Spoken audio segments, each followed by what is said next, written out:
దేవుని యొక్క మందిరములో ఒకటి సమృద్ధి ఉంటుంది, రెండవదిగా శక్తి ఉంటుంది. చాలా ఉంటాయి, కానీ ఒక రెండే నేను చెప్పి నేను తర్వాత ముందుకు వెళ్తాను. ప్రియులారా, ఒకటి సమృద్ధి ఉంటుంది, దేవుని యొక్క మందిరములో సమృద్ధి. ప్రియులారా, రెండవదిగా మనం గమనిస్తే దేవుని మందిరములో శక్తి ఉంటుంది. దేవుని మందిరములో శక్తి ఉంటుంది కనుక ఆ యొక్క శక్తి వలన మనము దీవెనలు పొందుకుంటున్నాం. బైబిల్లో మనం చూస్తే ఏలియాని మనం చూస్తాం.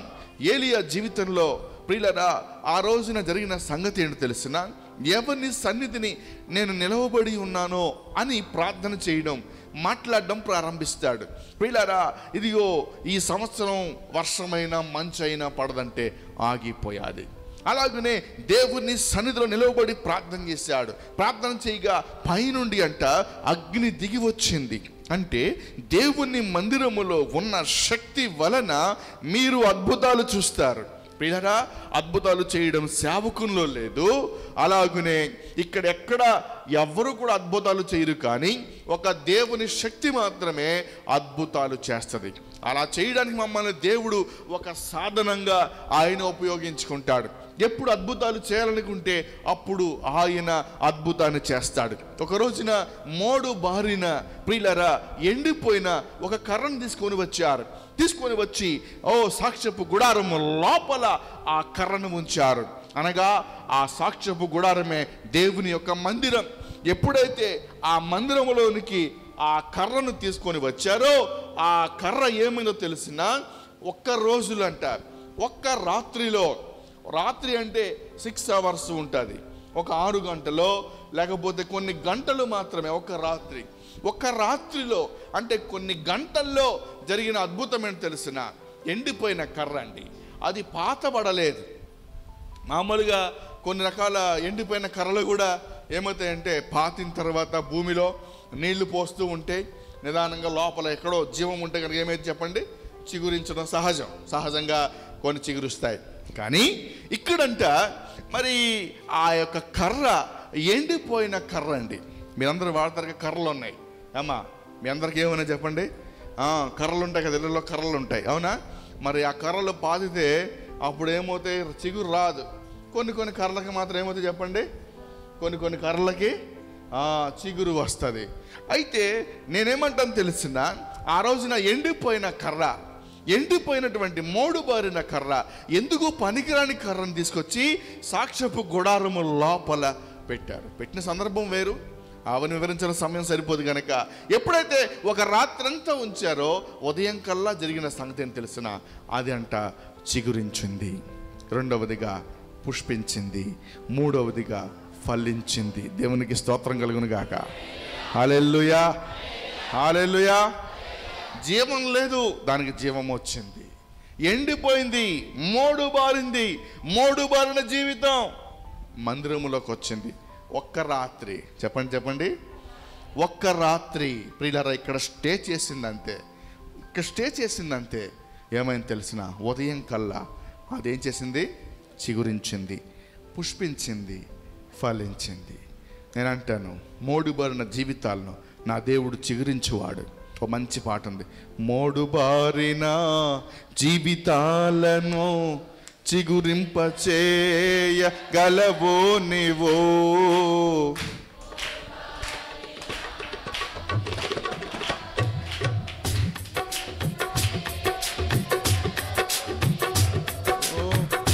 మరానుభవం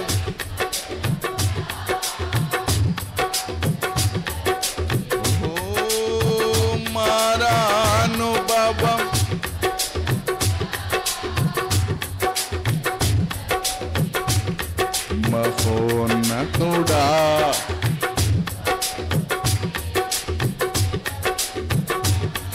నా జీవిత ధన్యతయున్నది. మహోన్నతుడా,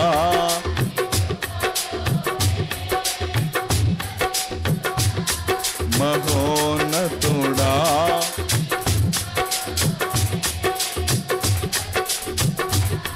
నా జీవిత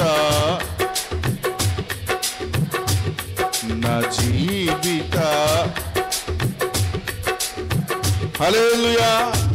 హల్లెలూయా. మోడు బారిన జీవితాలు చిగురిస్తాయి. దేవుని యొక్క మందిరంలోనికి వస్తే మోడు బారిన జీవితాలు పనికి రానివి పనికొచ్చేదిగా దేవుడు చేస్తాడు. ఓ, ఈ వ్యక్తి ఎవరికి పనికి రాడు, మోడు బారినట్టుగా ఉన్నాడు, ఎవరికి ఉపయోగపడడు అనుకుంటున్నారా? దేవుని యొక్క సన్నిధికి వస్తే నా దేవుడు చేసే కార్యం అని తెలిసిన ఆ వ్యక్తిని పనికొచ్చే వ్యక్తిగా చేస్తాడు. పనికొచ్చే వ్యక్తిగా కాదు, అనేకులకు ఆశీర్వాదకరంగా మార్చగలడు ఆయన. మోడు బారిన జీవితాలు చిగురిస్తాడు ఆయన. దేవుని యొక్క సన్నిధికి వస్తే బైబిల్లో మనం గమనిస్తే అది దేవుని యొక్క మందిరములో ఉన్న శక్తి. నీ వ్యాపారం మోడు బారినగా ఉండగా నా దేవుడు ప్రియులారా ఏం చేస్తా తెలుసునా? చిగురింప చేస్తాడు, పుష్పింప చేస్తాడు, ఆయన ఫలింప చేస్తాడు. సంతానము లేకుండా మోడు బారినట్లుగా ఉన్నారా? నా దేవుడు ఏం చేస్తాడు? ఆయన చిగురిస్తాడు, పుష్పిస్తాడు, ఫలింప చేస్తాడు. వివాహాలు కాక ఆలస్యం అవుతుందా? నా దేవుడు ఏం చేస్తాడు? అద్భుతం చేసి ఆయన కార్యం చేసి దేవుడు చక్కని ప్రియులారా సాటి అయిన సహాయాన్ని దేవుడు తీసుకొని వస్తాడైనా. ఎందుకంటే ఆయన చేసే కార్యమని తెలిసిన మందిరములో ఉన్న శక్తి చేత మోడుబారిన జీవితాలను చిగురింపజేస్తాడు. ఎడ్యుకేషన్ లేక, చదువులో సరిగ్గా చదవలేక వెనకబడి నీకు 100కి 10, 12, 15 వస్తున్నాయా? నా దేవుడు ఏం చేస్తే తెలిసిన ఆయన మోడుబారిన జీవితాలను చిగురింప చేస్తాడైన. మంచి జ్ఞానం ఇచ్చి నడిపిస్తాడు. అంతేగాని ఆయన వచ్చి పైనుంచి వచ్చి పెన్ను పట్టుకొని రాయడు. ఆయన ఏం చేస్తాడు? ఆయన నీకు జ్ఞానం ఇస్తాడు, స్క్రూ టైట్ చేస్తాడు. కొంచెం ఒక మాటలో చెప్పాలంటే ఏం చేస్తాడు? మంచి జ్ఞానం ఇస్తాడు, చదువు ఆసక్తిని కలిగిస్తాడు, చదువుని అర్థమయ్యేలాగా దేవుడు చేస్తాడు, ఆ సహాయాన్ని దేవుడు చేస్తాడు. అది దేవుడు చేసే కార్యం. అది ఎక్కడంటే దేవుని యొక్క మందిరములో జరిగే కార్యం. మార్పు మందిరములో కలుగుతుంది. ఒక రాత్రికేనంట ఏమని తెలిసిన దేవుడు అంట చిగురింప చేశాడు, పుష్పింప చేశాడు, ఫలింప చేశాడు.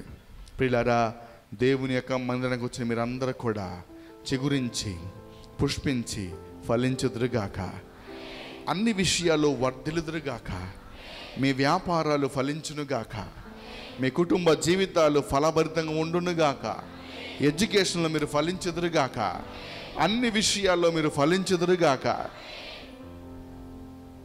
దేవుడు చేస్తాడు, ఖచ్చితంగా చేస్తాడు, సహాయం చేస్తాడు.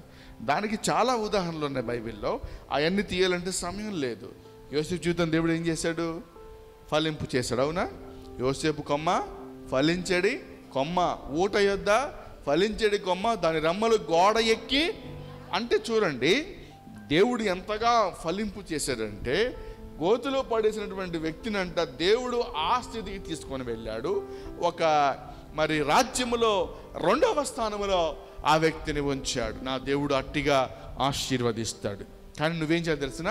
దేవుని యొక్క సన్నిధికి, మందిరానికి నువ్వు నమ్మకంగా రావాలి. దేవుని సన్నిధిలో ఉన్న సమృద్ధిని అనుభవించాలి. దేవుని సన్నిధిలో ఉన్న శక్తిని అనుభవించి నీవు చిగురించి పుష్పించి నువ్వు ఫలించాలి. దేవునికి స్తోత్రం. హల్లెలూయా చెప్పండి. హల్లెలూయా. మంచిది. ఇక్కడ దాకా బాగానే ఉంది. ఇప్పుడు మందిరానికి వచ్చాం. వచ్చిన మనము ప్రియులరా చాలామంది కొన్ని సంవత్సరాలు అయిపోయింది మందిరానికి వచ్చి. మరి సీనియారిటీ అంటే 20 years, 15 years, 10 years ఇట్లాగా చాలా సంవత్సరాల నుంచి దేవుని సన్నిధికి వస్తున్నాం. వచ్చిన మనము ప్రియులరా కొన్ని మార్పులు మనం కలిగి ఉండాలి.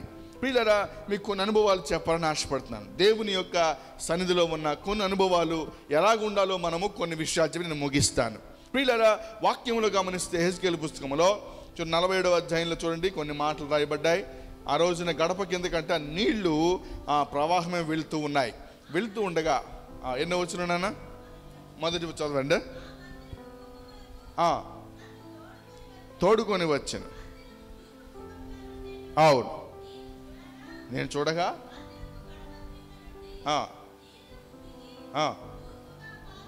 పారుచుండెను.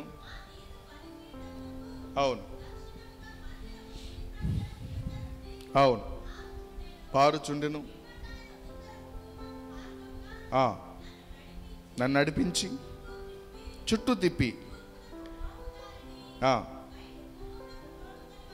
అవును, నేను చూడగా కుడి ప్రక్కన నీళ్ళు ఊబికి పారుచుండెను ఆ మనుష్యుడు.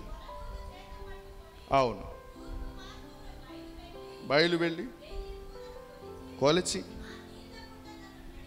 నడిపించగా నీళ్లు చీలమండలోతుండెను.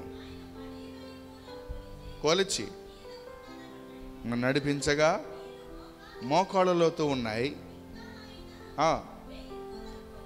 కొలిచి నడిపింపగా నీళ్లు మొరలోతుండెను. పొడగా లోతై దాటలేనంత ఈదలేనంత సమృద్ధి కలిగింది. దేవునికి స్తోత్రం కలుగునుగాక. హల్లెలూయా. ఇక్కడ మందిరములో 4 అనుభవాలు చెప్తా ఉన్నాడు భక్తుడు. దీన్ని అనేక సార్లు ధ్యానం చేశాం, కానీ మరో కోణంలో మనం ధ్యానం చేశాం.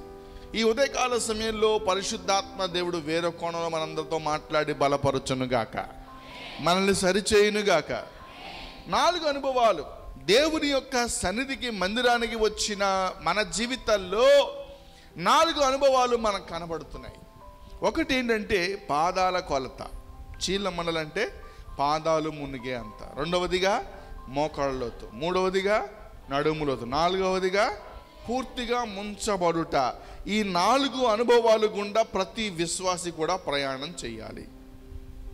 బైబిల్లో మనం గమనిస్తే మీకు ఈ 4 చాలా సులువుగా, బ్రీఫ్గా, లోతుగా కాదు కానీ సింపుల్గా కొన్ని 4 విషయాలు చెప్పి నేను ముగించాలని ఆశపడుతున్నాను. మొట్టమొదటిగా మనం గమనిస్తే చీలమండల లోతు అంటే పాదాలు మునిగే అనుభవం. అంటే మొట్టమొదటిగా చీలమండల లోతు అంటే ప్రారంభపు అనుభవము. ప్రియులారా, ఏంటి ప్రారంభపు అనుభవం అంటే? మనమంట ప్రారంభపు అనుభవం దేన్ని సూచిస్తుంది? ఈ యొక్క చీలమండల లోతు మనకి ఏమి సూచిస్తుంది అంటే ప్రారంభపు అనుభవం. ప్రారంభపు అనుభవం అంటే ప్రియులారా, దేవుని నమ్మినప్పుడు, ఎరిగినప్పుడు, తెలుసుకున్నప్పుడు, నీవు ప్రారంభ దశలో ఉన్నప్పుడు నీవు మారు మనస్సు పొందావు, నీ మనస్సును మార్చుకున్నావు, నువ్వు నూతన పరుచుకొని యేసుని అంగీకరించావు, రక్షణ పొందావు. ఇది ప్రారంభ స్థితి. అయితే బైబిల్ సెలవిస్తున్న మాట ఏంటో తెలిసిన చూడండి, మనము రక్షణ పొంది 10 సంవత్సరాలైనా, 5 సంవత్సరాలైనా, 20 సంవత్సరాలైనా కొంతమంది జీవితాల్లో ఇంకా మారు మనసు అనేది కలగలేదు. మారు మనసు అనేది లేదు. మనస్సు మారలేదు. మారిందా? మనసు మారలే. మనం చేసే పని ఏంటంటే తెల్ల బట్టలు ఒకటి వేసుకుంటున్నాం, నల్ల బైబిల్ ఒకటి సంఖ్యలో పెట్టుకుంటున్నాం. ఈ 2 తప్ప మన యొక్క మనస్సు మారలేదు. పై రూపం మారింది కానీ ఏం మారలేదు ఏం మారలేదు? మనస్సు మారలేదు. మన మనస్సు మారి నూతన పరచబడలే. మరలా నీ మనస్సును లోకానికి అప్పగించావు, మళ్ళా లోకానుసారిగా జీవిస్తున్నావు. మన మాట మారలేదు, ప్రవర్తన మారలేదు, క్రియలు మారలేదు, పాత రోత జీవితం ఇంకా మార్పు చెందలేదు.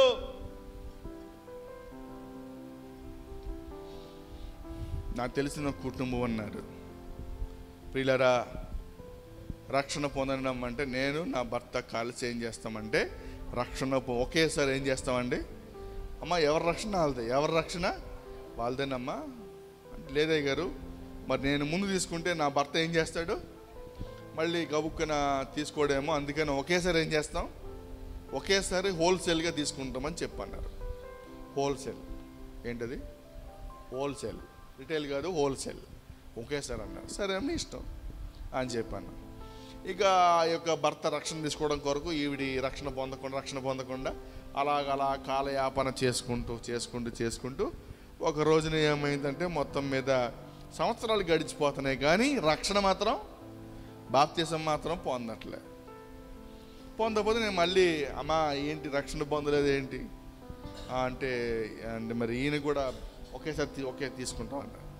సరే మొత్తం మీద అటు ఇటు చేసి ఇక మరి ఎన్నాళ్ళు ఎన్నాళ్ళు వీళ్ళు వెయిట్ చేస్తాడు, ఎన్నాళ్ళు డిలే చేస్తాడు చెప్పండి. డిలే చేసుకుంటూ వచ్చిన వ్యక్తి ఒక రోజున సరే అని చెప్పి రక్షణ తీసుకున్నాడు. మొత్తం ఇద్దరు కలిసి బాప్తీసం తీసుకున్నారు. బాప్తీసం తీసుకున్న తర్వాత ఇప్పుడు అనుకుంది, అమ్మయ్యా నేను నా భర్త బాప్తీసం తీసుకున్నాం హోల్సేల్గా అనుకుంది. కానీ ఆయన సిగరెట్ మానలే. ఏం మానలే? రోజు చక్కగా రింగులు తిప్పుతూ ఉంటాడు ఇట్లా. చాలామంది ఇప్పటికీ అలాగే ఉన్నారు, మనసు మారలే. ఇంకేంటంటే గోల్ తట్టుకోలేకో లేకపోతే ఏదో మరి బలవంతం చేయడం కారణం చేతనో గబుక్కున్న బాప్తీసం తీసుకున్నారు. కానీ ఏం మానలేదు, వాళ్ళ అలవాట్లు వాళ్ళ పద్ధతులు మారలేదు, వాళ్ళ అలవాట్లు చెడు అలవాట్లు మానలేదు. కొంతమంది ఆ యొక్క పొగాకు మానలేదు, పొగాకు బొక్కను పెట్టుకోవడం మానలేదు, సిగరెట్ మానలేదు, సారా మానలేదు, కళ్ళు మానలేదు, ఏది మానలేదు, సినిమాను మానలేదు, అబద్ధాలు మానలేదు, పోకిరి మాటలు బూతులు మానలేదు, ఏది మానలేదు. మీరు బయటికి వెళ్ళి చూడండి, క్రైస్తవులు మాట్లాడినంత ఖరీదు మాటలు బయటోడు కూడా రావు. మాట మాటికి మాటి మాటికి ఊత పదాలండి. ఈ ఊత పదాలు మాటలు అందరినీ తీసుకెళ్ళి ఒక రోజున ఒక బస్సు కట్టి బస్సు మీద తీసుకెళ్ళి ఒకసారి ఏంటి భూమికి డ్రిల్లింగ్ చేసి కిందకి తీసుకెళ్ళాలి. ఎక్కడ కింద ఏముంటుంది? నరకం ఉంటుంది. అక్కడ తీసుకెళ్ళాలి, పాతాళంలో తీసుకెళ్ళాలి.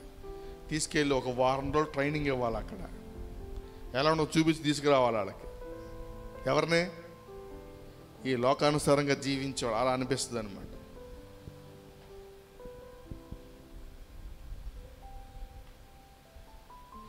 ఒక్కసారి నరకంలోకి వెళ్ళామా మళ్ళీ బయటికి రావడానికి ఛాన్స్ ఉండదు. ఈ భక్తి అంత ప్రయాస దేని కొరకండి చెప్పండి? పరలోకం సంపాదించాలి, దాని కొరకే ప్రయాస, దాని కొరకే మన వైరాగ్యం, ప్రార్థన, ఈ భక్తి, ఈ మందిరంలో ఈ ప్రార్థనలు, ఉపవాస కూటలు ఇవన్నీ రాకడ కొరకు సిద్ధపడ్డాను. నువ్వు ఇంకా మారకపోతే ఎలాగా? ఇంకా నువ్వు ప్రారంభ స్థితిలోనే ఉంటే ఎట్లాగా? ఇంకా నువ్వు మారు మనసు దగ్గరే ఉంటే ఎట్లాగా? ఇంకా నువ్వు ఇంకా మనసు మార్చుకోకుండా ఉంటే ఎట్లా చెప్పండి? మనమంట ప్రతిరోజు మన మనసును మార్చుకోవాలి. కానీ ఎవరు పిల్లలు మాట్లాడుతున్నారు, మాట్లాడకుండా చూడండి. హల్లు చెప్దామా? గట్టిగా చెప్పండి. మన మనస్సు మారి నూతన పరుచుకోవాలి. చాలామందికి మారు మనస్సు లేదు, పాత మనస్సు, పాత పద్ధతులు ఏది కూడా విడిచిపెట్టలేదు. ప్రియమైన దేవుని పిల్లలారా, బాప్తిసం ఇచ్చి యోహాను అంటాడు, యోహాను సువార్తలో చూడండి, మత్తయి సువార్తలు అనుకుంటా 3వ అధ్యాయం 1 నుంచి చూడండి. మత్తయి సువార్త 3వ అధ్యాయం. వచ్చి పరలోక రాజ్యం సమీపించింది, మారు మనసు పొందుడని యోదయ అరణ్యములో ప్రకటించున్నాడు. ప్రభు మార్గాన్ని సిద్ధపరచండి, త్రోవలు సరళం చేయండి. అరణ్యములో కేకవేయు ఒక శబ్దము. చాలండి. యోహాను అంటాడు, ఇదిగో దేవుని రాజ్యము సమీపించింది కనుక మీరు మారు మనసు పొందండి, ప్రభు మార్గము సరళము చేయండి, ఆయన రాజ్యము సమీపంగా ఉన్నది, పరలోకం సమీపంగా ఉంది. అందుకని ఏం చేయాలంట? మారు మనసు పొందాలి. మన మనసును మార్చుకుందాముగాక. మన పాత మనసు తీసేసుకోవాలి. కొంతమంది ఆ పాత మనసు తీసేసుకోరండి. ఒకప్పుడు రక్షణ పొందినప్పుడు నీకున్న అలవాటు ఏంటంటే త్రాగుడు ఉంది, దాన్ని మానుకోలేం. రక్షణ పొందిన తర్వాత ఏం చేస్తాం? అప్పుడప్పుడు ఏం చేస్తామంటే కొంచెం లిటిల్ బిట్ వెళ్ళి ఏం చేస్తామంటే ఎప్పుడో ఏదో సందర్భంలో మనం మళ్ళా వెనక్కి తిరిగి చూస్తాం. అందుకే వీరి గురించి రాశాడు బైబిల్. ఏమని తెలిసిన? కుక్క తన వాంతికి తిరిగినట్లు అన్నాడు. కుక్క తన వాంతికి తిరిగినట్లు అంట. వాంతి ఎందుకు చేసుకుంటుంది? అది వద్దని చేసుకున్నాను. వాంతి అంటే ఏంటి చెప్పండి?